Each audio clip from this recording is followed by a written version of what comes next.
तालियों से प्रियंका जी का स्वागत कीजिए। दर्शन करने गया और मुझे ऐसे ही लगा कि मैं गुजारिश करूंगा नीरज कुंदन जी से, नीरज कुंदन जी आए प्रियंका जी का स्वागत करें।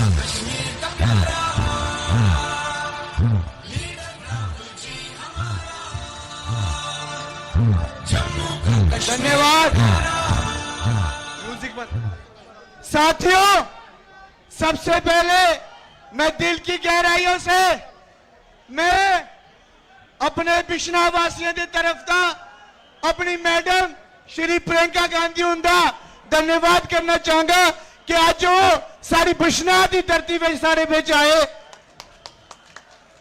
साथियों, सब तो पहले मैं तुम्हारा सारे हाथ जोड़िए शुक्रिया करना, और वोट बेशक एक तरीक पौने ने, पर मैं तुम्हारा कर्जदार जरा अज को तुम्हारा कर्जदार हाँ कि तुसे सवेरे 10 बजे तो लेइए और 4 बजे रहने 4 बजे तक तो है भुखे पाने धुप में तुसे सारा इंतजार किया।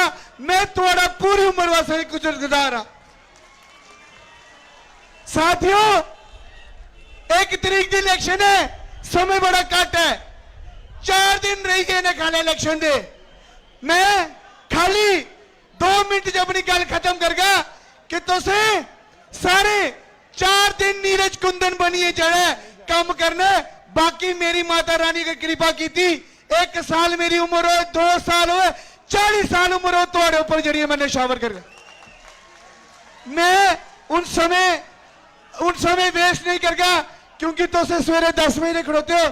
मैं आमंत्रित करगा अपनी मैडम श्री प्रियंका गांधी और मंच पर आ थोड़े विच गल कर। शुक्रिया। माला लेइए सारे स्वागत। मैं नीरज कुंदन से कहूंगा प्रियंका जी का स्वागत करें।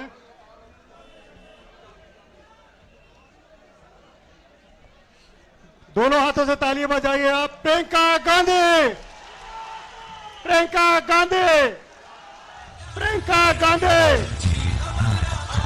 प्रियंका गांधी, प्रियंका गांधी, प्रियंका गांधी, प्रियंका गांधी।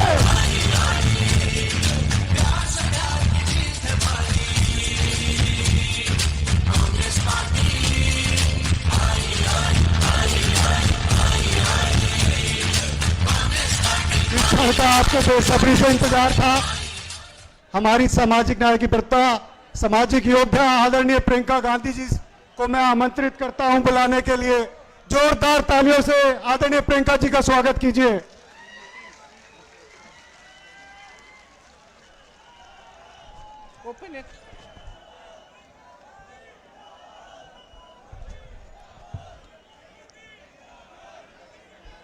माता रानी की जय। बहुत दिल के पास है, दिल में रखती हूं। यहां आकर इतनी खुशी हो रही है, मैं कैसे बताऊं। आपसे माफी मांगना चाहती हूं, आपने इतना इंतजार किया। मुझे दिल्ली में बताया गया कि बहुत बारिश है, बादल है, हेलीकॉप्टर नहीं आ पाएगा। यहां की फोटो भेजी, यहां तक पानी था। फिर 1-2 घंटे बाद कहा कि शायद मौसम साफ हो रहा है, तो मैंने कहा आने का प्रयास करते हैं। मुझे बिलावर भी जाना था, अभी मैं वहीं से आ रही हूं, वहां हेलीकॉप्टर लैंड नहीं हो पाया। वहां पे भी आपकी तरह 5-6 घंटों से मेरा इंतजार कर रहे हैं लोग।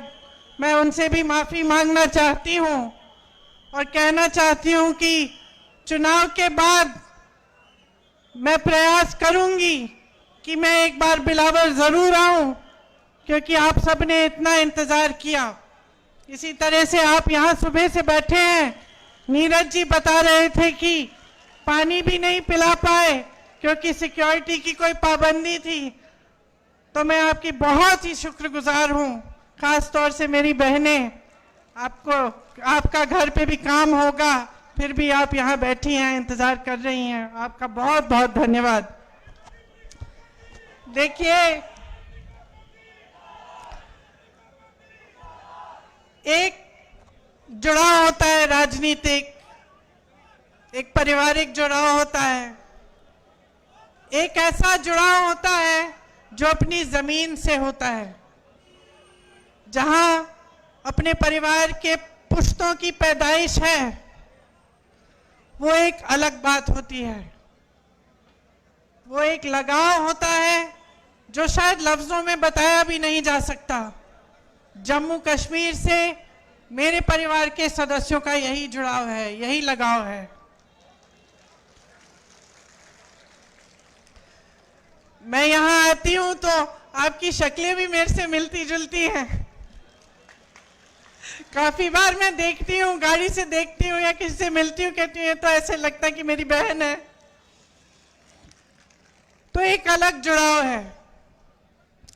आपको शायद मालूम नहीं होगा, मेरी दादी इंदिरा जी की हत्या से 4-5 दिन पहले हम लोग घर पे बैठे थे। मैं 12 साल की थी, राहुल जी 14 साल के थे। अचानक दादी ने कहा, बड़ा दिल कर रहा है कश्मीर जाने का। जो चिनार के पेड़ हैं, पतझड़ के समय जो गिरते हैं, मैं उन्हें देखना चाहती हूं। तो हम दोनों बच्चे थे, बहुत खुश हुए, चलो दादी के साथ कश्मीर चलेंगे। तो दादी हमें कश्मीर लाई। पहली बार मुझे खीर भवानी के मंदिर में ले गई। उसके बाद एक बड़े आध्यात्मिक गुरु थे उनके, पंडित लक्ष्मण जी, उनका आश्रम होता था श्रीनगर में, वो वहां गई। फिर हम दिल्ली आए। 3-4 दिन बाद ही उनकी हत्या हो गई, वो शहीद हो गई। तो अक्सर मुझे लगता है कि कैसा बुलावा था ये, कि एकदम अपनी हत्या से 4-5 दिन पहले अचानक बोली, मुझे कश्मीर जाना है। ये अपनी धरती का बुलावा था।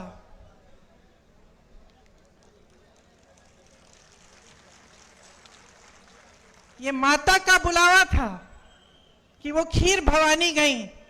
पहली बार अपने दोनों पोती पोती को वहां ले गई। और उसके बाद से जब भी मैं श्रीनगर जाती हूं, मैं जरूर खीर भवानी माता के यहां जाती हूं और अपनी दादी को याद करती हूं। दरअसल ये देश का शिखर है। प्रकृति ने आपको सब कुछ दिया, सुंदरता, संसाधन, बड़े बड़े आध्यात्मिक गुरु जो यहां से चले और सिर्फ अपने देश भर में नहीं लेकिन दूसरे देशों तक गए और धर्म की बात की, अमन चैन की बात की। आपके पास सब कुछ था, एक धार्मिक परंपरा, जैसे मैंने कहा, प्राकृतिक सुंदरता, संसाधन। और शायद ये दुनिया का तरीका है, दुनिया का स्वभाव है कि जब किसी के पास सब कुछ होता है तो जिसकी नीयत ठीक नहीं होती है वो उसे छीनने की कोशिश करता है, उसका इस्तेमाल करता है।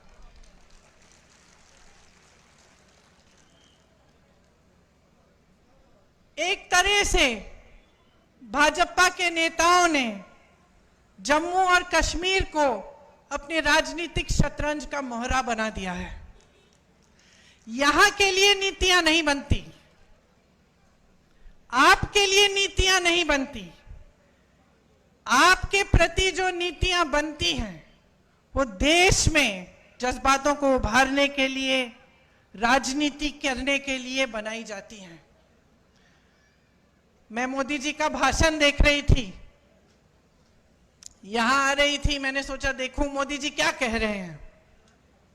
शायद कटरा का भाषण था। भाषण को सुनते सुनते मुझे ऐसा लगा कि जनता अपने नेताओं से क्या चाहती है। थोड़ी ईमानदारी, कम से कम थोड़ी तो होनी चाहिए, थोड़ी सी सच्चाई, एक कर्मठता, एक गंभीरता कि जनता की क्या समस्याएं हैं, ये नेता समझ रहे हैं कि नहीं समझ रहे हैं। और मुझे उस मोदी जी के भाषण में लगा कि वो गंभीरता ही नहीं दिखी। वो कहने लगे कि 10 सालों से यहाँ का जो रेलवे स्टेशन है, हमने इस रेलवे स्टेशन को में सुधार हम लाए हैं, इसमें परिवर्तन लाए हैं। मैं सोच रही थी 10 सालों से आप प्रधानमंत्री रहे हैं, आप कटरा आके कह रहे हैं कि मैंने आपके रेलवे स्टेशन में सुधार कर दिया। विकास की एक धारा होती है, जैसे जीवन की होती है। एक समय में मेरी बहनें यहाँ बुजुर्ग बैठी हैं, वो रोटरी वाले टेलीफोन होते थे, आपको याद है, यूं घुमा के फोन करना पड़ता था। जम्मू से दिल्ली फोन करना पड़ता था तो बुकिंग करनी पड़ती थी, 2-3 हफ्तों बाद ट्रंक कॉल लगता था। आज सबके पास स्मार्टफोन है। परिवर्तन होता है, विकास होता है, रेलवे स्टेशन में सुधार होते हैं। ये कोई बड़ी बात नहीं है कि प्रधानमंत्री जी आकर इन छोटी छोटी बातों पर आपको कह रहे हैं कि देखो मैंने आपके लिए क्या किया। ठोस बात क्यों नहीं कर रहे हैं? मेरे मन में ये बात आई कि जो ठोस बात है, जो जम्मू और कश्मीर की जनता के हृदय की बात है, जो उनकी समस्याएं हैं, उनकी बात क्यों नहीं हो रही है? सच्चाई पर क्यों नहीं उतर रहे हैं हमारे प्रधानमंत्री? कि जब उन्होंने आपसे राज्य का दर्जा छीना तो क्या क्या छिन गया आपसे? वो रेलवे स्टेशन की बात करने से नहीं मिलेगा आपको वापस। वो ये कहने से कि मैंने जम्मू में आईफल टावर जैसा एक ब्रिज बनाया है, वो आपको वापस नहीं मिलेगा। वो आपका हक था और उस हक के जरिए आपको बहुत कुछ मिलता था। अपने जमीन पर हक, रोजगार पर हक, छोटे कारोबारों को मजबूत बनाने का हक, जो सारा आज आपसे छिन गया है। एक एलजी है जो पूरा अपने हिसाब से अपनी मनमानी से राज कर रहे हैं। एक लूट का राज स्थापित किया है, रिमोट वाला राज स्थापित किया है। आपको अपने हक नहीं मिल रहे हैं इस राज्य में। आपकी जमीनें लैंड बैंक बन रही हैं। किसके लिए? आपके लिए, बड़े बड़े उद्योगपतियों के लिए, जो मोदी जी पूरे देश भर में स्थापित कर चुके हैं कि कुछ गिने चुने उद्योगपतियों को सब कुछ मिलेगा। वही आज जम्मू और कश्मीर में हो रहा है। यहां रिलायंस के रिटेल स्टोर खुल रहे हैं, लेकिन ये जो छोटी छोटी दुकानें हैं, जो आपकी दुकानें हैं, आपके छोटे बिजनेस हैं, उनको मारा जा रहा है। पहले नोटबंदी, फिर जीएसटी, और आज बड़ी बड़े रिटेल वाले जो उद्योगपति हैं आपके बिजनेस को छीन रहे हैं और आप कुछ कर नहीं पा रहे हैं क्योंकि आपकी अपनी सरकार नहीं है। नौकरियों का हक आपको मिलना चाहिए। यहां तमाम नौजवान खड़े हैं। मेरी बहनें मेहनत करके, परिश्रम करके बड़ा करती हूं। मैं 52 साल की हूं, मेरा बेटा 24 साल का है, मेरी बेटी 22 साल की है। क्या चाहते हैं हम अपने बच्चों के लिए? एक उज्जवल भविष्य चाहते हैं। कुछ बड़ी शान, शोहरत, पैसा, सत्ता नहीं। हम चाहते हैं कि खुश रहें, ईमानदारी से अपना काम करें और अपनी कमाई कर लें, अपने पैरों पे खड़े हो जाएं। ये आप भी चाहते हैं, इस मंच पे बैठे सारे नेता भी यही चाहते हैं। तो ये हक आपसे छीना क्यों जा रहा है? आज रोजगार के मामले में जम्मू और कश्मीर इतना पीछे क्यों पड़ गया है? इतनी बेरोजगारी क्यों है? आप परवरिश करते हैं अपने बच्चों की, मेहनत करते हैं, उनको पढ़ाते हैं, लिखाते हैं। बच्चा भर्ती का पेपर देता है, पेपर लीक हो जाता है, पेपर दे भी देता है, मार्क्स भी आ जाते हैं, भर्ती नहीं होती। घोटाले पे घोटाले होते हैं। ऐसे बच्चे हैं जो 27-28 साल के हो जाते हैं, 30 साल की उम्र के हो जाते हैं नौकरी की इंतजार में। उनको खुद नहीं पता होता कि जब हमने भर्ती का इम्तिहान दे दिया है, हम पास भी हो गए हैं, तो क्या हम इंतजार करें? हो सकता है 6 महीने में नौकरी मिल जाएगी, हो सकता है 2-3 महीनों में नौकरी मिल जाएगी। तो बेचारे इंतजार करते रहते हैं, सोचते हैं कहीं और लग जाएंगे तो ये भर्ती निकल जाएगी तो हम रह जाएंगे, और इस तरह करके साल पे साल गवा देते हैं, अपनी जवानी गवा देते हैं। बच्चों की शादी नहीं होती, जब रिश्ता लेके जाते हैं कहते हैं कि भाई नौकरी नहीं है, रिश्ते नहीं पक्के होते। तो इस तरह से कैसे आगे बढ़ेंगे हम? आपके एलजी बाहर ही हैं, साफ तमाम जितनी भी पॉलिसियां, जितनी भी नीतियां बन रही हैं बाहर वालों के लिए बन रही हैं। 450 मिनरल के जो ब्लॉक हैं उनमें से 200 के ठेके बाहर के लोगों को दिए हैं। आपको रेत, आपकी रेत है, आपकी बजरी है, बाहर भेजी जा रही है, आपको खरीदनी पड़ती है अपने घर बनाने के लिए, तो उसका दाम महंगा होता है कि नहीं? आपको घर में छोटी सी छोटी मरम्मत करनी पड़ती है, आप घबराते हो कि कैसे करेंगे। कोई बीमार पड़ता है, घबराते हो इलाज कैसे करवाएंगे। और यहां बाहर की सारी कंपनियां आकर सब कुछ लूट रही हैं। 10 मिनरल के ब्लॉक्स हैं, 26 रेत के खनन, सारे ठेके बाहर के इनके मित्रों को दिए गए हैं। बाहर की कंपनियों को ला कर आपके जितने भी छोटे कारोबार हैं उनको खत्म किया जा रहा है। ये तो मैं मंच पे खड़े होकर कह रही हूं, एहसास तो आपको है। अब त्योहार का महीना आने वाला है, एक तरफ घबराहट कि त्योहार के लिए हमें अपने घर को सजाना है, मेहमान आएंगे, खाना खिलाना है, सब कुछ करना है, कैसे करेंगे, महंगाई इतनी है। और दूसरी तरफ ऐसा एहसास होता है कि पता नहीं इस साल बिक्री होगी कि नहीं, धनतेरस आएगा, दिवाली आएगी, लोग खरीदेंगे कि नहीं, क्या हमारे कारोबार चल पाएंगे कि नहीं। ये आपकी असली समस्याएं हैं। इन समस्याओं से जूझ रहे हो आप। वहां केंद्र में मोदी जी, अडानी जी और अंबानी जी को बढ़ा रहे हैं, यहां आपके एलजी अपने मित्रों को आगे बढ़ा रहे हैं। माता वैष्णो जनरल स्टोर या रघुनाथ मार्केट के जो कारोबार हैं उनको बढ़ावा कौन दे रहा है? ये रिलायंस रिटेल हर जगह जो खुल रही है वो तो खूब तेजी से बढ़ रही है। आपके लिए ठोस काम क्या हो रहा है? जल जीवन मिशन का स्कैम होता है, एक दलित अधिकारी उस स्कैम को उभारता है। क्या होता है? उसको प्रताड़ित किया जाता है। मैंने ईमानदारी की बात की, सच्चाई की बात की, नेता से उम्मीद की बात की। यह उम्मीद होती है ना कि अगर कोई अधिकारी ईमानदारी से बता दे कि भाई ये स्कैम हो रहा है, करोड़ों लूटे जा रहे हैं, तो आप उसका संरक्षण करें, उस स्कैम की जांच करें। उल्टा उसे प्रताड़ित किया जाता है। क्या यही हमारी परंपरा बन गई है? क्या आज यही उम्मीद होनी चाहिए हमें अपने नेताओं से? आप सोचिए, आज भयंकर बेरोजगारी है। यहां जम्मू में 65% सरकारी पद खाली हैं। आप यहां बेरोजगार खड़े हो, नौजवान, हाथ उठाकर अगर मैं पूछूं कि किस किस को सरकारी नौकरी मिली है, आप सब बोलेंगे नहीं मिली है। अभी जो चुनाव खत्म हुआ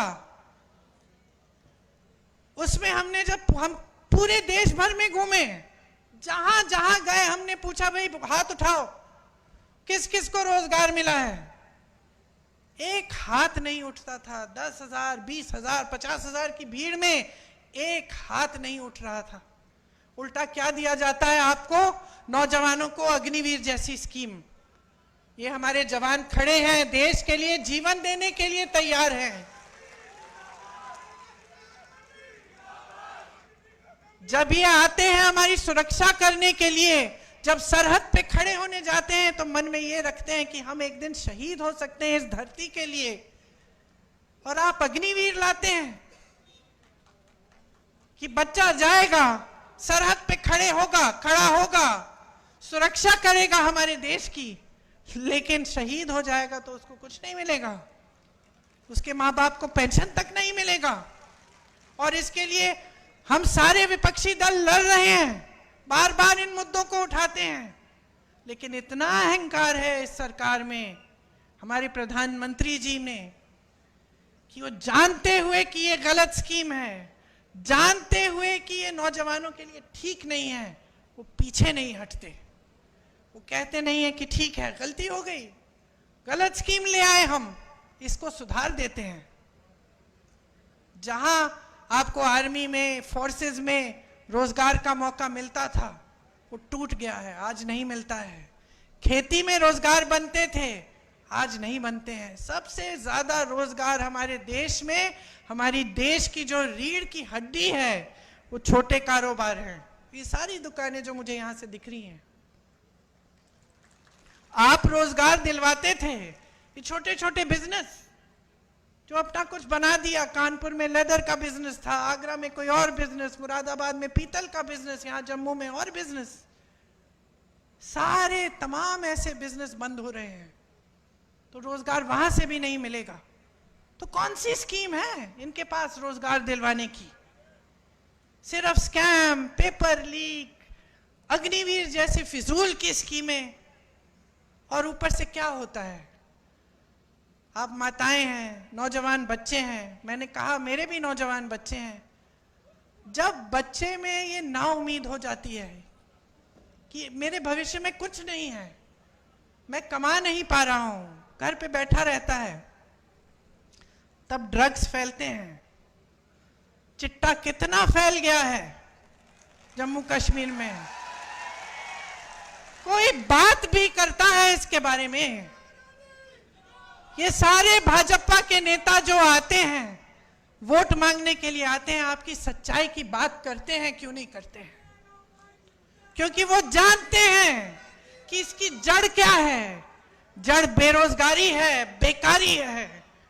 अगर बच्चे को आप नौकरी देंगे, सुबह से शाम तक काम करेगा, थका हुआ घर आएगा, तो कहां इधर उधर देखेगा? लेकिन बेचारा बेरोजगार, बेकार पड़ा रहता है, जो ड्रग की माफियाएं हैं उसके लिए शिकार बन जाता है। तो पूरे समाज में, पूरे देश में, पूरे समाज में, खास तौर से यहाँ जम्मू में, कश्मीर में ये सब फैल रहा है, और इसके बारे में आपके नेता बात भी नहीं करते हैं। आप टोल टैक्स दीजिए, आप स्मार्ट मीटर लगवाइए अपने घरों में, बताइए 10 गुना आपके बिल आते हैं, कोई पूछता है? आप जहां भी जाएंगे आपको टैक्स, प्रॉपर्टी टैक्स लगा दी है जो पहले नहीं थी, टोल टैक्स बढ़ा दी है, जगह जगह टोल लगा दिए हैं।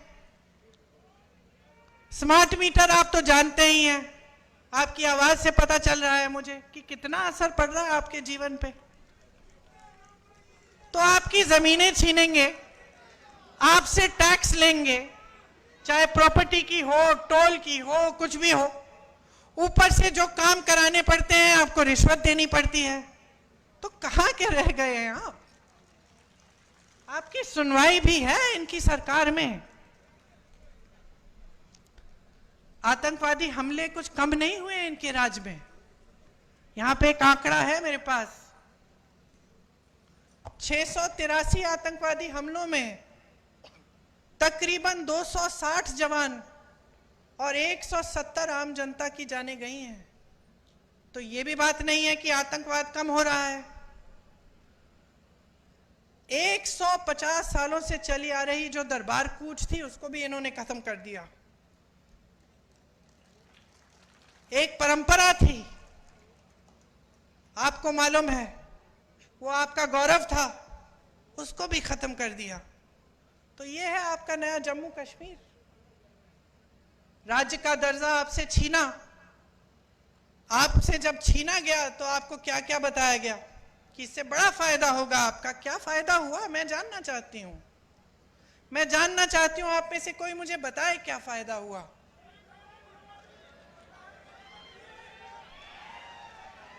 आपसे जो संविधान ने आपको जो सबसे बड़ा अधिकार दिया था, वोट का अधिकार, समानता का अधिकार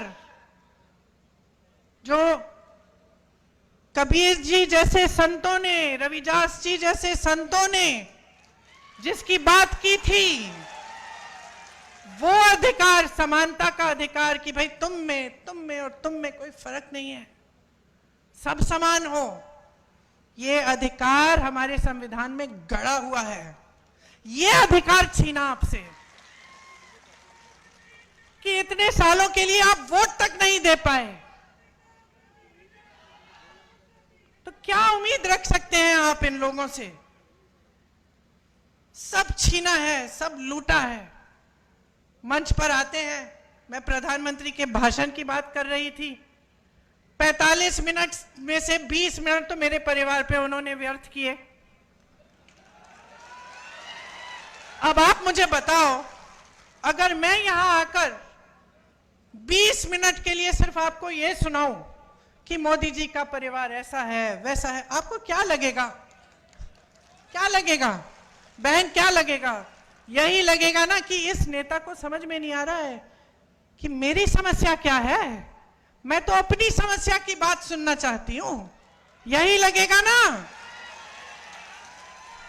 और वो वही पुरानी रट लगाए हुए हैं, 10 सालों से हम सुन रहे हैं, और 10 सालों से परिवर्तन नहीं आ रहा है, 10 सालों से प्रगति नहीं आ रही है, घुटन हो रही है।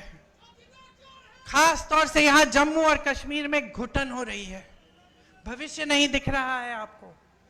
तो मैं आपसे क्या कहने आई हूं, पहचानिए, सच्चाई को पहचानिए। इंदिरा जी की बात की, उनकी लगाव की बात की, एक सच्चाई थी उसमें, एक गहराई थी, वो हम आज तक अपने दिल में रखते हैं। ये हमारी धरती है और आपकी धरती है।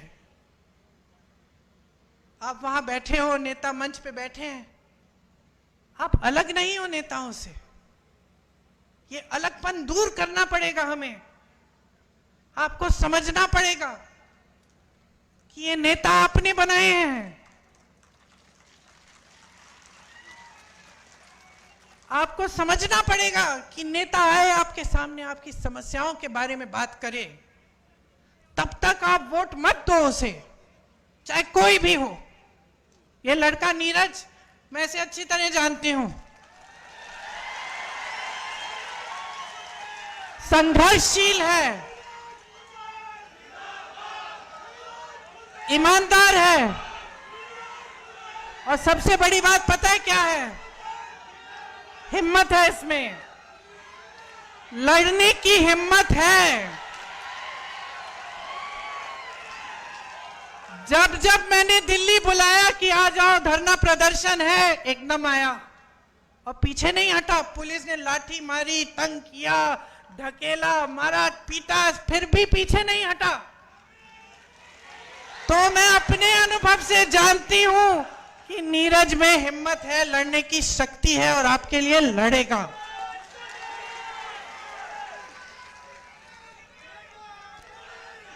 यहां की जो आपकी परंपरा है, महाराजा हरि सिंह जी की जो परंपरा थी, उन्होंने क्या किया? स्वास्थ्य की सुविधाएं देने की कोशिश की, पाठशालाएं बनाई। ये आपकी परंपरा है, सेवा की परंपरा है कि एक राजा भी सबसे पहले सेवा करते थे। ये जम्मू की परंपरा है, और ये परंपरा नीरज के हृदय में बसी हुई परंपरा है।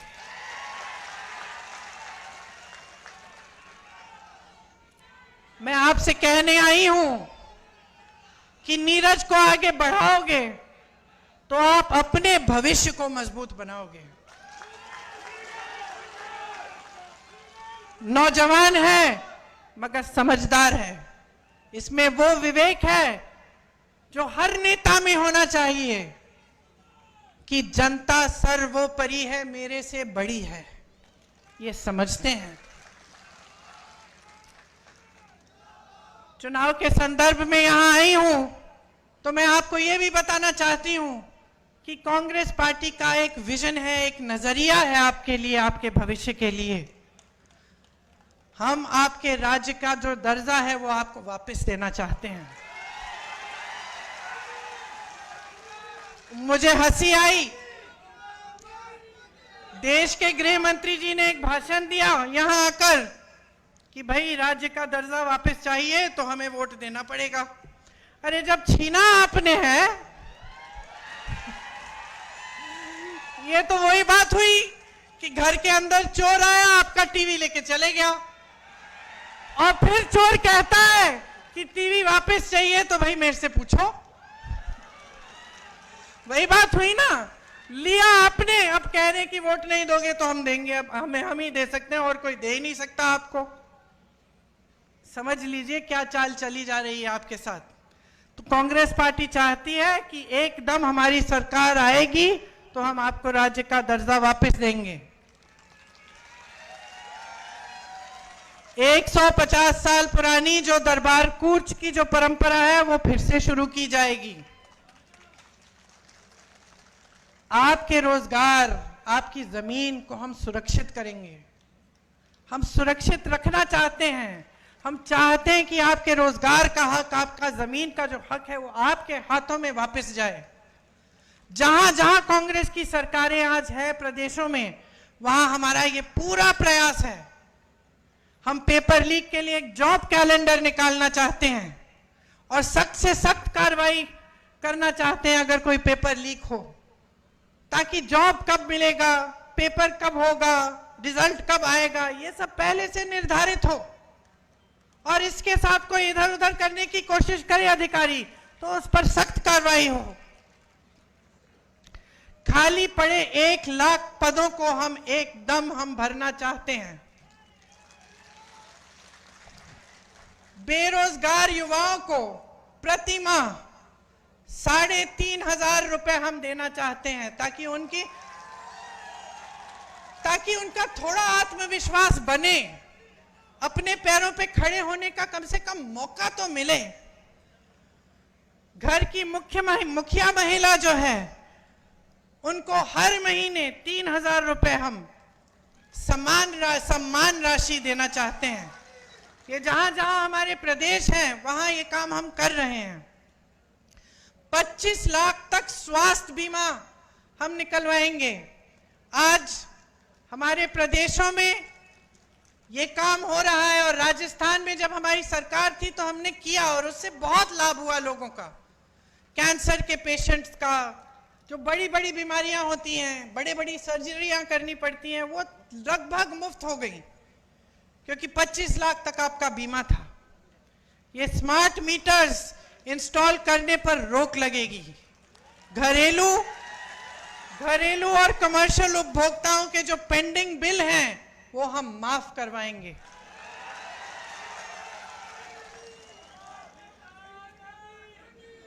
गरीब और किसानों की जो जमीन है उससे बेदखल नहीं किया जाएगा। आपको जो स्वयं सेवा समूह हैं उनको 5 लाख तक का ब्याज मुफ्त कर्ज पे मिलेगा। ओबीसी को संविधान के अनुसार अपना पूरा हक मिलेगा। मनमोहन सिंह जी के समय कश्मीरी पंडित भाइयों और बहनों के लिए शुरू हुई जो रिहैबिलिटेशन पॉलिसी थी उसे दोबारा हम शुरू करवाएंगे। देखिए, यहां आकर बड़ी बड़ी बातें करना आसान है। आपने तो बहुत नेताओं की सुनी होंगी बातें। एक विश्वास की बात होती है, प्रमाण की बात होती है कि ये जो कह रहे हैं कहीं पे इन्होंने किया भी है। तो मैं चाहती हूं कि मेरी बातों पे ना जाएं आप खुद जांच कीजिए। कर्नाटका में क्या हो रहा है, तेलंगाना में कांग्रेस की सरकार है, वहां क्या हो रहा है, हिमाचल में सरकार है, वहां भी पूरा प्रयास रहता है। केंद्र ने राशि बंद की हुई है। जो आपदा को उनको जो राष्ट्र आपदा घोषित करना था उन्होंने किया नहीं। उसकी वजह से हिमाचल में दिक्कत जरूर है, लेकिन जहां जहां हमारी सरकारें हैं वहां वहां हमारा प्रयास पूरा है कि जनता के लिए सरकार चले, कि जनता का पैसा जनता के हाथों में वापस दिया जाए, जनता का हक जनता के हाथों में हो। और यही हमारा यहाँ जम्मू और कश्मीर में प्रयास रहेगा। ये मेरा वादा है आपसे। और मैं एक बार फिर से आपको धन्यवाद देती हूँ कि आपने इतनी ध्यान से मेरी बातों को सुना, वो भी इतना इंतजार करने के बाद। बहुत ही शुक्रगुजार हूं। आप सबको बहुत बहुत धन्यवाद। और जल्द ही श्राद्ध खत्म होने वाले हैं, नवरात्रि शुरू होंगी, त्योहार आएंगे, उसके लिए बहुत बहुत शुभकामनाएं। आप सब भाई बहन हैं हमारे, आपके बच्चे फूले फले, यही हमारी उम्मीद भी रहेगी। धन्यवाद। जय हिंद।